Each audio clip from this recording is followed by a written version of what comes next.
Okay, I'm back with a Blu-ray and DVD update. As far as news, Scream Factory is coming out with news every day. It would probably just be best if you got Twitter, just to follow them on Twitter, because it seems like every day something's being announced. The thing that interests me is, of course, they're revisiting all the Hammer films. They've got Quatermass 1 and 2 slated to come out. As well as a host of other things. I think Night of the Creeps with this NECA figures coming out. A lot of stuff coming out with them. It's hard to even keep up, quite honestly. I've added a bunch of distributors like 88 Films, Powerhouse Indicator, and Arrow on Twitter. I just follow it on Twitter because it seems like it's every day. All right, so as far as pickups, I did partake of the Severin. I finally got my Severin Black Friday release. First up is the Mondo films from Bob Cressy. I watched all these. They're like nudie cuties kind of things. Pretty tame stuff today, but interesting. It's an interesting look back into the early 60s and kind of raunchy type stuff, or what was deemed to be raunchy back then. You've got 3 films. You got Mondo Freudo, Mondo Bizarro, with commentary tracks and special features. Nothing on the inside. And then you've got Echo and the Forbidden. So you're getting 3 films and then commentary tracks on each of those. It's a nice release. These are not films that I would revisit. It's just more of a I don't know. It's kind of a curiosity, kind of like the David Friedman films, honestly. But I definitely recommend picking it up. I also got the Giallo box set, All the Colors of the Dark. I haven't All the Colors of Giallo. I haven't gotten into this yet, so I can't really speak to it. Let's see.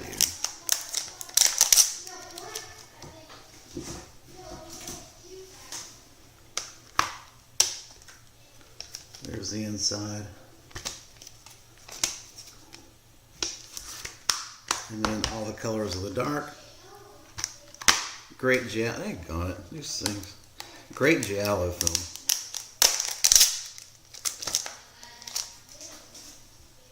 Picture quality is fantastic on these.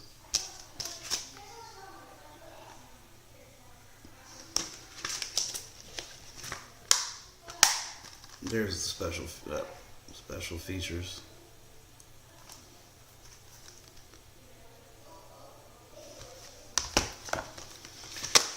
Okay.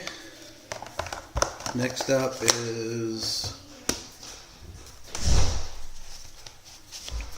Splatter University. Very cool 80s slasher film. I like the ending of this. I think the ending of this is surprising because it doesn't play out in the normal formulaic fashion. I thought this was it doesn't have a high rating on IMDb, but that doesn't mean shit to me. But I think this is a really good slasher film. And of course, Vinegar Syndrome always does a great job. There's the special features.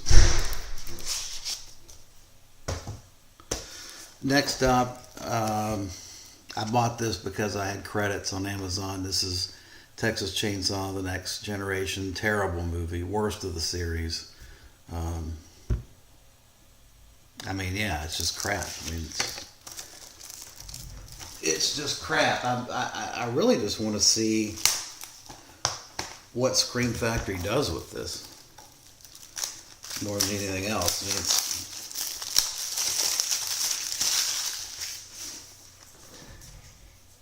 Looks like it's got audio commentary tracks and featurettes. I'm definitely curious more about that than I am the film. The film to me is kind of torture to sit through.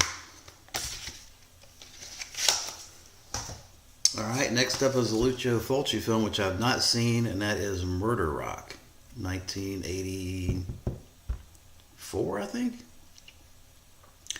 Never seen it. Look forward to checking it out. I've heard a lot of terrible things about it. There's the special features. It's a Scorpion release. Looks like you've got a poster, and then there's the internal artwork.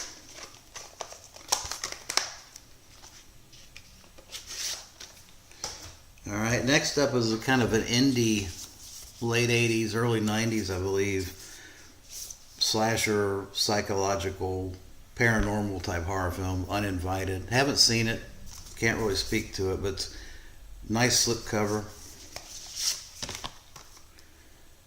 And of course, you know, with all the Vinegar Syndrome releases, they always do an outstanding job. Looks like there's an audio commentary track. All right, next up is Skinner. This is the film with Ted Raimi, where the serial killer goes around with a bag of knives. Haven't seen it. Don't hear good things about it. But this is a Severin release. It was part of that Black Friday bundle.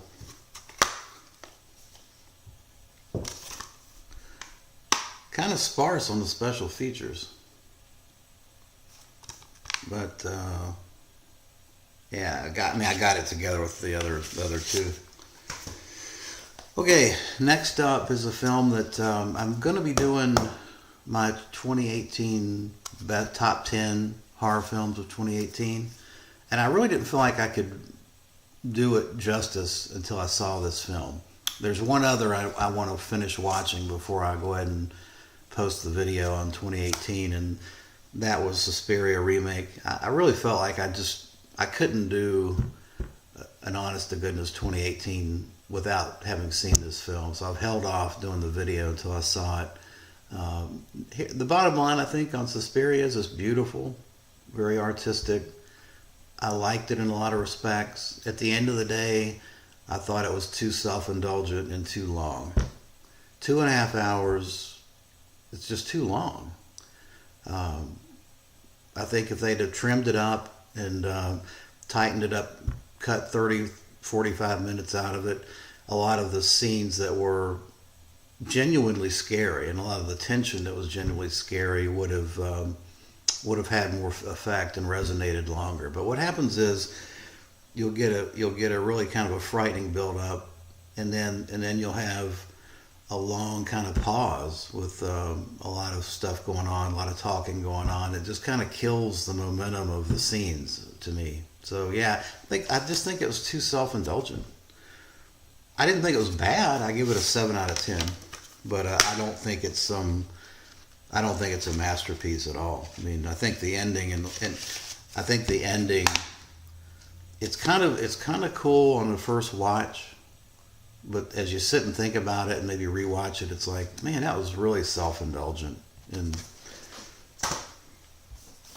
next up is an MVD release, Double Dragon. I picked this up watching T-Money 86 video. Don't know anything about it, haven't seen it, but it does. You know, I am a sucker for cheesy martial arts films, so this ought to be right up my alley. MVD doesn't spare any expense with the artwork on the discs. Looks like there's a special features wise. You've got some featurettes and audio commentary, interviews. Yeah, it's a pretty nice loaded release. Next up is a great release. I'm excited about this one. This is from Redemption. I've been waiting to see them come out with some stuff. It's been a while, at least stuff that I'm interested in. And that Gene Rollins' Dracula's Fiance, which is a 2002 film, just shortly before he died. This also has Lost in New York. It does have an audio commentary track. Yeah, definitely like Jean Rollin. You have to kind of be in the mood for Jean Rollin. It is definitely artsy. Next up is a low-budget slasher, early 90s, I think. There's Nothing Out There. Don't know much about it, haven't seen it, but my gosh, look at the special features on that thing. Holy cow. It's crazy. It's just amazing what they dig up on these films. Vinegar Syndrome is something, man. They just really are. Next up is another film that escaped my attention as a kid in the 70s. 1976's Kiss of the Tarantula.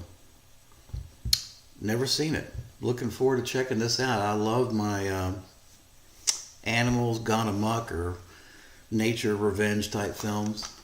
Looking forward to this one. The guy that directed it, I only think has like 4 credits. There's an audio commentary on here and a trailer.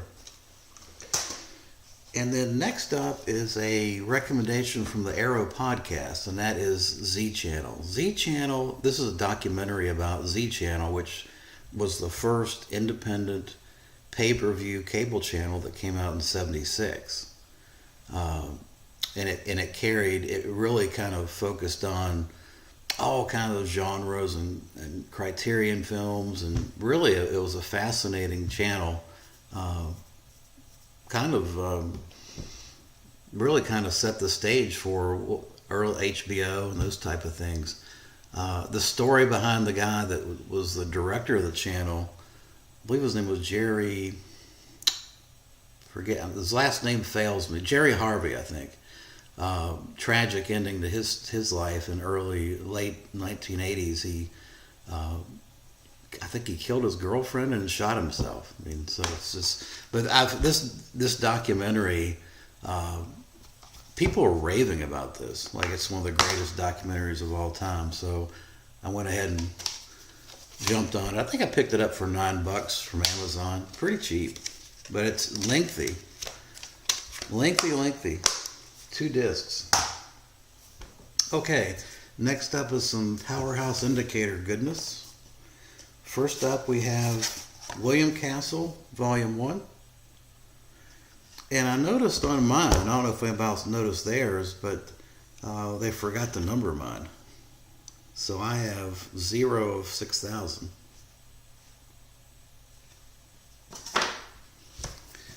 Great box. I mean, it's just awesome stuff. Of course, the classic Tingler is in here. That's the film most people resonate to when they hear William Castle and Vincent Price getting together for a classic horror film. These booklets are just thick tomes. I mean, 40, 50 pages. And I mean, the special features on this are just, you can't see it, it's a whiteout, but loaded. Next up is 13 Ghosts. Love that picture of William Castle right there. That's great.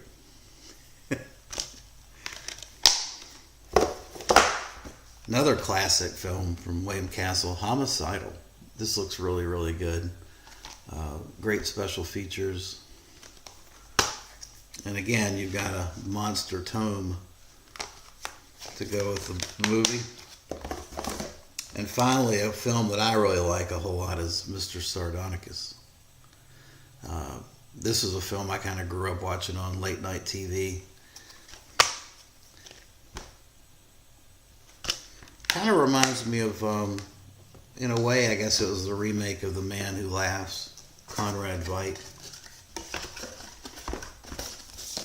Okay, and then I've got Volume 2 here, William Castle, and of course this one, thankfully this one has the numbering. This is 2631 of 6,000. First up is Zots. I've never seen Zots. I don't know if it's a comedy or what, but yeah. And then next up with that is 13 Frightened Girls, which I've seen this one. I think it's one of his weakest films. It reminds me of kind of like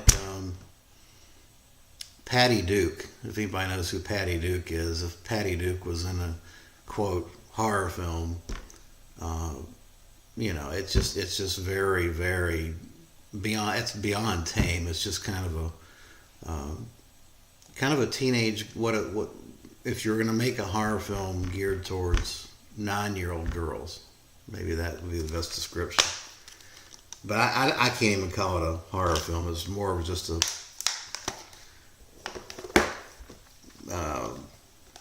suspense type deal. Here's William Castle's reboot of The Old Dark House, which I've never seen this. Looking forward to checking it out, how he handles that story. Nothing can beat the James Well Old Dark House, but we'll give it a shot. And then finally, Straight Jacket with Joan Crawford. Nothing needs to be said about this. This is a classic film. Joan Crawford is fantastic in it, as she is in most films. So that's going to do it for my update. I'll be having a couple additional videos next couple of days. One, of course, will be the horror films top 10 of 2018. I'm also going to do a slasher tag. Andrew Blina tagged me, so I've got that queued up to do as well. Appreciate you watching. Let me know what you think. Thanks.